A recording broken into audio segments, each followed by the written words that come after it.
Sir ఫైనల్గా చెప్పండి అన్న, మీ టైముల్లో కొంతమంది యువతలు, ఈ యువత అంటూ యువతి కానీ యువకులు కానీ అయితే ప్రజాస్వామ్యబద్ధంగా చేయడం లేదా పేద ప్రజల కోసం కష్టపడడం అనేది జరుగుతుంది. ఒక అంకిత భావం చేసేవారు. విలాసాలు ఇవన్నిటి పక్కన ఉండేది. ఇప్పుడున్న యువత అంతా కూడా కేవలం విలాసాలకి, వాళ్ళ వ్యక్తిగత స్వార్థాలకే ఎక్కువ అంకితం అవుతున్నారు.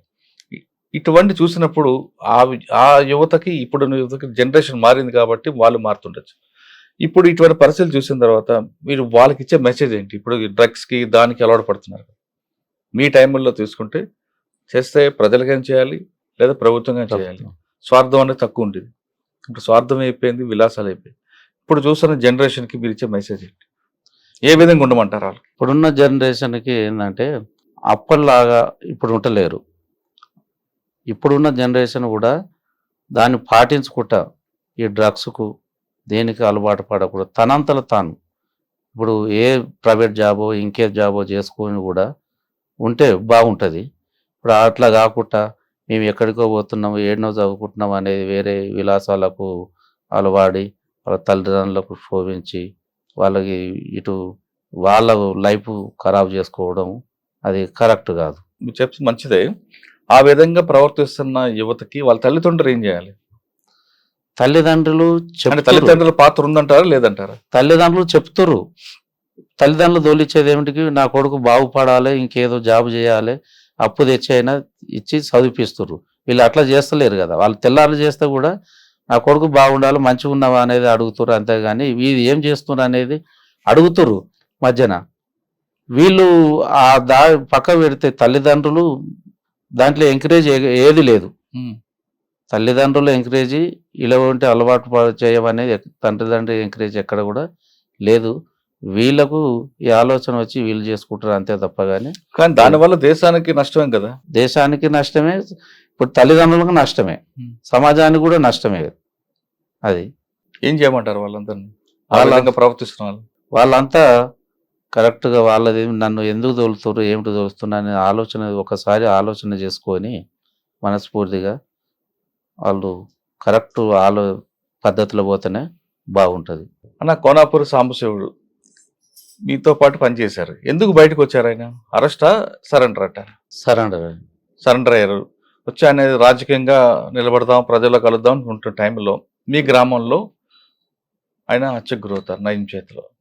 అసలు ఎలా జరిగింది? సాంబశివుడు హత్య ఎలా జరిగింది? సాంబశివుడు బయటకు వచ్చినాక కొద్ది రోజుల తర్వాత సంగం గ్రామానికి, అక్కడ మన ఒలిగొండ మండలానికి ఎట్లా వస్తే అందరూ కూడా మీరే పిలిపించారు కదా. అన్నకు కొంతమంది కలిసి వేరే విలేజ్లో మన ఊర్లో దాదాపు 90% అంతా సానుభూతి పర్లే టోటల్గా. ఆ కాలంలో కూడా అప్పటి నుంచి అన్న ఉండేందనంటే అన్న అందరు కలుస్తురు, అన్ని విలేజ్లో కలుస్తురు, మీటింగ్ పెడదామన్న ఈ సంఘంలో కూడా చాలామంది జాయిన్ అవుతుర్రు అనేది అన్నాడు మనతోటి. అంటే సరే అన్న మీరు నిర్ణయించుకోరి, మరి మీరు ఏమంటారు అని అంటే లేదన్నా ఒకనాడు సభ పెడదాము అనేది. అంటే డేటును అన్న కూడా ఫిక్స్ చేసి 2011 26 తారీఖు బహుశా అది నెల ఉంది. ఆ రోజు డేట్ ఫిక్స్ చేసినాం. రాములుండు, సాంబశివుడు, మేము ముగ్గురం కలిసే డేట్ ఫిక్స్ చేసినాం. ఆ డేట్ నాడు కార్యక్రమం చేసినాం. సాయంత్రం 4 గంటలకు కార్యక్రమం చేసినాం. కార్యక్రమం చేసిన అన్న వచ్చేసిండు, స్టేజ్ మీద వచ్చి చాలా నాయకులు కూడా వచ్చేసారు, మాట్లాడారు. అక్కడనే రాత్రి ఒక 11:30 అయింది. సభలో 11:30 అయింది. సభ అయిపోయినాక అన్న భోజనానికి మన ఇంటి దగ్గరనే భోజనం ఏర్పాటు చేసినాం. ఏపూర్ శోభన్న కళా బృందం ఉంది, డాక్టర్ చెరుకు సుధాకర్ అన్న ఉండు. ఇది కార్యక్రమం అయిపోయినాక అన్న భోజనానికి రారంటే మా పిల్లలు అప్పుడు చిన్న పిల్లలు కదా చూసినాం, వాళ్ళందరిని పిలిపించుకుని ఈమె కూడా మా మిస్సెస్ని పిలుచుకొని అక్క సత్తక్క బాగురా అనేది మాట్లాడి అన్న రాండి అన్న ఇంటికి పోదామంటే లేట్ అయిందాక ఇప్పుడు ఒలిగొండలో భోజనం చేసిరట, మళ్ళీ ఒకసారి వద్దామని మాతోటి ఒక 10 నిమిషాలు అక్కడ మాట్లాడి అన్న మళ్ళీ కలుసుదాం అనేది వెళ్ళిండు అతను. ఆయన వెళ్ళిన కొద్ది కాబట్టి ఆయన పోయినాక మళ్ళీ మేము కళాకాల బృందం, ఏపూరు సోమన్న బృందం, డాక్టర్ చెరుకు సుధాకర్ అన్న వచ్చి మేము ఇంటి దగ్గర అన్నం తింటున్న ఒక 10 నిమిషాలల్లా అన్న సాంబశివుని మర్డర్ జరిగిందట ఇక్కడ గోకారం ఎక్స్ రోడ్ కాడ అన్న అనగానే మేము అంతా చేయి కడుక్కొని చెరుకు సుధాకర్ అన్న కారు వేసుకొని వెళ్ళిపోయినాం. అక్కడికి పోయే వరకల్లా మొత్తం గ్లాసులు బలిగి ఉన్నాయి. అక్కడ ఎవరు లేరు. మేము పోతేనే చెరుకు సుధాకర్ అన్న తిరుపతి అన్నకు ఫోన్ చేసిండు.